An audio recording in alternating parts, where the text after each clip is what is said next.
Flash flood warning. What? Flooding caused by excessive rainfall is expected. Where? Southern Warren County, Ohio. When? Until 4 a.m.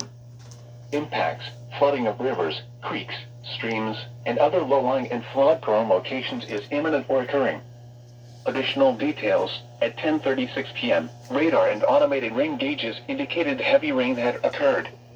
Local officials have reported that numerous roads are closed in southern Warren County.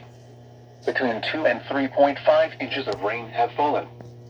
Flooding impacts will continue, but no additional rainfall is expected. Turn around, don't drown when encountering flooded roads. Most flood deaths occur in vehicles.